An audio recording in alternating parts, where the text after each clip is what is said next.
Halo teman-teman, selamat datang di Beetle Channel. Semoga kalian selalu dalam keadaan sehat. Hari ini kami akan melanjutkan sandiwara novel. Jangan lupa subscribe, like, komen dan share ya. Terima kasih sudah berkunjung di Beetle Channel. Jangan lupa untuk memberikan komentar kalian, agar channel ini semakin berkembang. Bab 17. Haf meminta buku cek segera setelah berbicara. Dia menulis cek senilai 15 juta dolar dan menandatanganinya. Dia kemudian membantingnya ke meja. Jika kau menang, ambil semuanya. Semua uang ini akan menjadi milikmu. Namun, kau membutuhkan keterampilan untuk menang terlebih dahulu, katanya. Wow, Tuan Louis benar-benar menyetujuinya. Semua orang meledak menjadi gempar seketika. Taruhan ini mencapai hingga 100 juta dolar pada tahun 2000. Bahkan seseorang dengan hanya 1 juta dolar akan diletakkan di atas alas dan dikenal sebagai jutawan. Apalagi 100 juta dolar. Bahkan untuk orang-orang berstatus tinggi yang berada di sana sekarang taruhan senilai 100 juta dolar sangat mengejutkan. Terlebih lagi, orang yang ikut bertaruh adalah Haf Louis. Ini membuat segalanya lebih menarik. Ekspresi kegembiraan muncul di wajah semua orang. Mereka semua tidak sabar menunggu babak itu dimulai. Saat itu, sesi perdagangan sore dimulai. Saham-saham itu terus berfluktuasi. Pasar berubah setiap detik. Tidak ada cara untuk menebak apa yang akan terjadi di detik berikutnya. Jasper dan Haf berdiri di depan komputer masing-masing dan fokus pada layar mereka. Jasper menelusuri ingatannya untuk mencari sesuatu. Tidak lama kemudian, dia memilih saham perusahaan. Saham Cakrawala. Ketika dia membuka antarmuka saham Cakrawala dan melihat tren penurunan saham, Jasper menjadi percaya diri. Menurut sejarah, saham ini pertama kali jatuh ke batas dan naik sampai batasnya. Setelah itu, tidak banyak yang berubah. Inilah mengapa Jasper tidak memilihnya sebagai salah satu target investasinya sebelum ini. Itu adalah waktu yang tepat untuk menggunakan ini sebagai taruhan. Saham Cakrawala hampir jatuh ke batasnya. Aku akan memilih saham Cakrawala. Aku yakin saham itu akan mencapai batasnya, kata Jasper.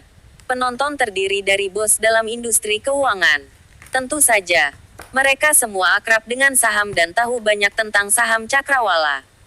Mereka langsung tertawa terbahak-bahak setelah mendengar pilihan Jasper. Apakah dia sedang bercanda sekarang? Saham ini stagnan selama 3 bulan. Bandar tidak memperbarui pasar atau menekannya dengan sengaja. Ini hanya bisa berarti bahwa perusahaan tidak berjalan dengan baik dan tidak ada yang mau menyebutnya dip. Jika pasar naik, itu akan terus turun. Kau memberitahuku bahwa saham seperti itu akan mencapai batasnya. Aduh, anak muda adalah anak muda. Saham ini sudah jatuh ke batasnya. Aku kira dia menutup matanya dan bertaruh. Kalau tidak, bagaimana dia bisa memenangkan Tuan Louis? Dia ditakdirkan. Dia harus menyerahkan kencan dan asetnya. Tuan Louis benar. Anak muda zaman sekarang terlalu gegabah. Mereka harus kehilangan sesuatu dengan satu atau lain cara. Tepatnya, lihat farmasi Angkatan Laut. Saham yang dipilih Tuan Louis. Perusahaan ini melakukannya dengan sangat baik dan sahamnya juga stabil. Orang dapat mengatakan bahwa saham itu akan naik pada pandangan pertama. Sementara itu, lihatlah sampah yang dipilih Jasper Line. Dia di sini untuk menjadi pelawak, kan? Haf melirik saham Cakrawala dan terkekeh. Jangan katakan itu. Semuanya. Mungkin anak ini benar-benar bisa memperkirakan dengan baik. Bagaimana jika saham itu benar-benar naik? Dia berkata. Setelah Haf selesai berbicara, saham Cakrawala jatuh ke batasnya. Semua orang meledak dalam tawa. Hahaha, kau bercanda, Tuan Louis. Bagaimana dia bisa memperkirakan sesuatu dengan baik? Anak ini di sini mengambil saham yang telah jatuh ke batasnya. Aku sekarat karena tertawa. Tepatnya, saham itu sudah jatuh ke batasnya. Mungkinkah saham sampah ini kembali dan melakukan serangan balik? Aku sudah berdagang saham selama bertahun-tahun dan aku belum pernah melihat hal seperti itu terjadi.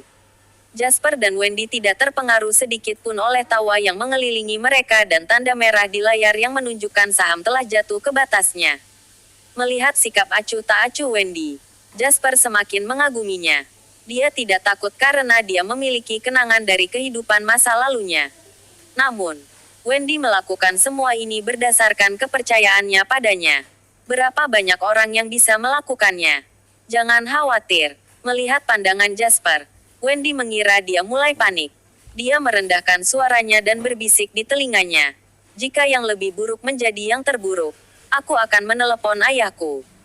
Ayahku sangat kuat. Tidak ada yang akan berani melakukan apapun.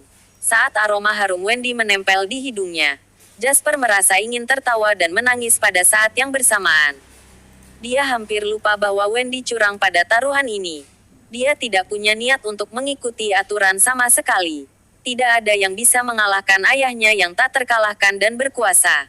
Sahamnya naik. Sahamnya naik. Saham untuk farmasi angkatan laut meningkat. Seru seseorang. Semua orang berbalik sekaligus. Saham yang dipilih Huff, farmasi angkatan laut, telah meningkat pesat. Itu terus meningkat. Sepertinya pihak yang menang sudah ditentukan saat itu. Huff terkekeh. Saham yang kau pilih telah jatuh ke batasnya. Aku kira tidak perlu terus menyia-nyiakan waktu semua orang, kan? Nona, kau bersambung. Nantikan bab selanjutnya. Jangan lupa subscribe, like, komen dan share.